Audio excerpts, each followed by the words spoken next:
विमला खाना परोस रही थी। कमल बैठा पत्र लिख रहा था। वह सोचता था कि जब इसे समाप्त कर लूँगा तब उठूँगा। देर ही क्या है, कुछ भी तो और अधिक नहीं लिखना है। बस यही 2-3 हो, 2 पंक्तियाँ और लिखनी हो कि फिर मैं हूँ और भोजन। और विमला मन ही मन झुलझुला रही थी कि जब तक मैं शाम पकाऊँ तब तक वो आफत मचा दी। 2-2 मिनट में विकल होकर पूछते रहे कि कितनी देर है।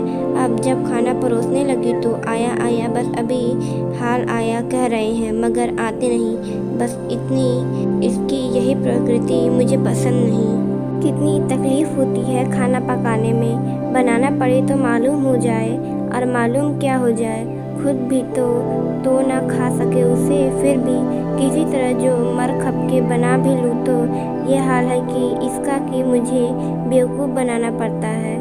कुछ कहो तो झट जवाब दे बैठेंगे कि फिर बनती हो, बेकार हो। मैंने तो 1000 बार कहा कि महाराजित रख लो, मैं भी बैठी रहूँगी इसी तरह। जब बुलाना व्यक्त होगा बुलाया ही क्यों जाए। ना मैं अब नहीं बुलाऊंगी, नहीं किसी तरह नहीं। अरे सुनती हो? विमला को ही लक्ष्य करके कमल ने कहा था, लेकिन विमला ने सुनकर भी नहीं सुना। उसने कोई उत्तर नहीं दिया। वह क्यों उत्तर दे, किसका उत्तर दे, किसे उसके उत्तर की अपेक्षा है। जब कहते हार गई तब नहीं आए और अब इतनी देर के बाद भी वहीं से कहते हैं सुनती हो। कौन सुनती है? कोई नहीं सुनती। क्यों सुने कोई? क्या पड़ी है उससे जो सुने? वह नहीं सुनना है, कोई नहीं सुन रहा है। कोई सुनने क्यों लगा? वह सुनती तो मगर नहीं सुनती। हाँ नहीं सुनती। कमल अब उठकर उसके पास चला गया और चला तो आया पर निकट खड़ा रहकर बोला, कुछ लोग आ गए हैं और उनसे इसी समय 2 बातें कर लेनी है। बेचारे खड़ी दूर से आई है, मुझसे यह नहीं हो सकता कि उन्हें बेगैर वापस लौटा दूं। कुछ वक्त देना ही पड़ेगा। कुछ ऐसी ही आवश्यकता है, समझती हो ना। तुम अब खाना खा लो, मुझे शायद देर हो जाएगी। शायद क्या बल्कि निश्चित है देर लग जाना। विमला ने पहले तो चाहा कि वह चुप ही रहे, अब भी उसकी इस बात पर कोई उत्तर न दे, किंतु वह वास्तव में इस प्रकार की नारी नहीं है। परिस्थितियां और कारण के लेकर उसकी मर्यादा की अवमानना करना उसकी प्रकृति के प्रतिकूल है। वह अतीत से उलझती रही है क्योंकि उसी का प्रभाव लेकर भविष्य को देखती है, किंतु वर्तमान की अपेक्षा उसे स्वीकार नहीं होती। अथवा उसने कहा, किंतु क्या 10-5 मिनट के लिए उन्हें रोक नहीं सकते? वे लोग क्या तुम्हारा इस समय भोजन करना भी रोक देना उचित समझेंगे? तुम्हारी असुविधा का क्या उन्हें कुछ भी ख्याल न होगा? कमल ने लक्ष्य किया, विमला खुद भी भूखी है, समय भी अधिक हो गया है। इसी स्थिति में उसने बनाया है। कितनी देर से वह प्रतीक्षा में बैठी है। अब जबकि मुझे उसके साथ बैठकर खाना चाहिए, मैं उससे इस प्रकार का प्रस्ताव कर रहा हूँ। उसने एक बार फिर जो विमला से अरुणमुख की ओर ध्यान से देखा तो उसे अपना प्रस्ताव सर्वथा अप्रीतिकर प्रतीत हुआ। वह लौट पड़ा। लौटते हुए कह गया, अच्छा तो मैं अभी आया।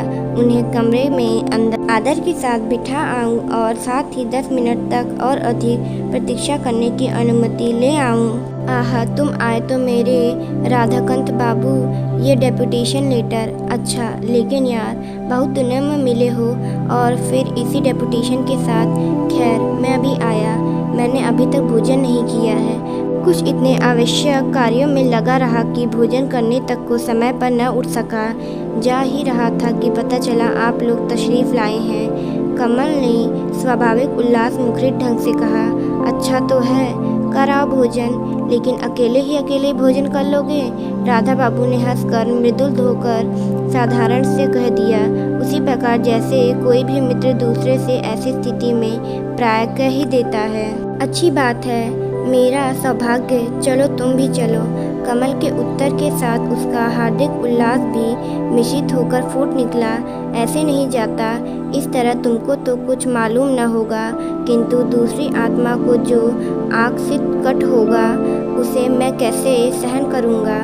ना यार कमलेश, मुझे इस समय भोजन नहीं करना है। मैं तो यूं ही कह उठा था, मैं भोजन कर चुका हूँ। राधा बाबू कहते कहते गंभीर हो उठे। कमल ने लक्ष्य किए। यह राधाकांत एक समय कितना चटुल था, क्लास भर इसके मारे परेशान, बल्कि इस प्रकार से आंदोलित रहता था, और आज देखता हूँ कि इस कालांतर में ही वह कैसे विवेकशील बन गया है। तब उस राधाकांत के प्रति कमल पहले अजय आदर भाव से देखकर रह गया, फिर कुछ सोच समझकर बोला, नहीं राधे, असुविधा की कोई बात न होगी, कम पड़ेगा तो कुछ और बाजार से मंगवा लूँगा। चलो चलो, अब तुम्हें चलना पड़ेगा। मेरे एक मित्र भी खाएंगे विमला, बड़े ज़बरदस्त आदमी हैं। इसका मात्र करने से सफलता इसके चरण चूमती रही है। मुझे इसका क्लास फेलो रहने का गौरव प्राप्त हो चुका है। मुझे पता ही नहीं था कि जेल जाकर भी यह शैतान बजाय दुर्बल पड़ने के इतना मोटा पड़ जाएगा। देखती क्या हो, वजन में 3 मन से कम ना होगा। ये जो कुछ भी तुमने बना रखा है, मैं तो समझता हूँ केवल इसके लिए भी काफ़ी न होगा।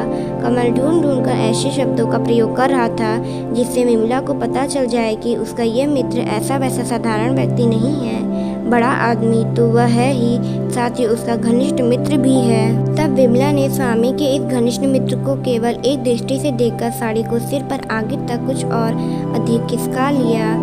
2 थालियों में भोजन पहले से जैसा परोस कर रखा था वैसे पूर्ववत न रखकर उसमें थोड़ा थोड़ा कम कर लिया है, क्योंकि आकस्मिक अतिथियाँ और समय असमय के जलपान के लिए जो मिष्ट और स्लोन घास पदार्थ उसने बना रखे हैं, उसका भी उपयोग उसे अब करना है। बाजार से ही कुछ मंगाना पड़ा तो फिर गृहस्थी का मर्यादा ही क्या रही, परंतु उसने कहा, आइए। तब कमल अपनी राधे को लेकर भोजन करने बैठ गया। वह भोजन कर रहा है और साथ ही कुछ सोचता भी जाता है। वो निरंतर उसे कुछ न कुछ सोचना ही पड़ता है। बात कम काम अधिक, यही उसकी प्रकृति है। किंतु जब कोई मित्र आया हो और साथ में भोजन कर रहा हो, तब भी मौन ही बने रहना तो कुछ अधिक उत्तम या आवश्यक प्रतिकर या शोभक प्रतीत नहीं होता। मानो इस बात को लक्ष्य कर कमल ने कह दिया, और कहो राधे, खूब अच्छी तरह से होना, किसी प्रकार की कोई असुविधा या कष्ट या और कुछ कहो। अंतिम शब्द कहते कहते कमल राधे के मुंह ही ओर देखकर हंस पड़ा। देखता हूँ तुम बहुत बड़े आदमी हो गए, यहाँ तक कि तुमसे इतना वैभव अर्जित कर लिया, इतना कि तुम्हें देखकर मुझे ईर्ष्या होती है, तो भी तुम्हारा वह असाधारण सारल्य जो का तो बना है। राधे भोजन करते हुए अपनी ये बातें इतने मध्य कर्म से कर रहा था कि न तो उसकी आहार गति प्रतिहर होने पाती है, न वार्ता विनोद में ही किसी प्रकार की आरोचक गति का सहयोग हो पाता है। साथ ही साथ वह कभी कभी विमला पर भी एक दृष्टि डाल देता है। तो तुम्हारा ख्याल यह है कि काल गति से हमारी प्रकृति भी बदल जाती है, लेकिन भाई राधे, मैं ऐसा नहीं मानता। जीवन के प्रकृतित अवधान हमारी गति बदल सकते हैं, हमारे आचरण व्यवहार की रूपरेखा भी उलट पुलट डालते हैं, मैं यह मानता हूँ। किंतु हमारी नैतिक प्रतीक पर उसका अनुशासन कभी चल नहीं सकता।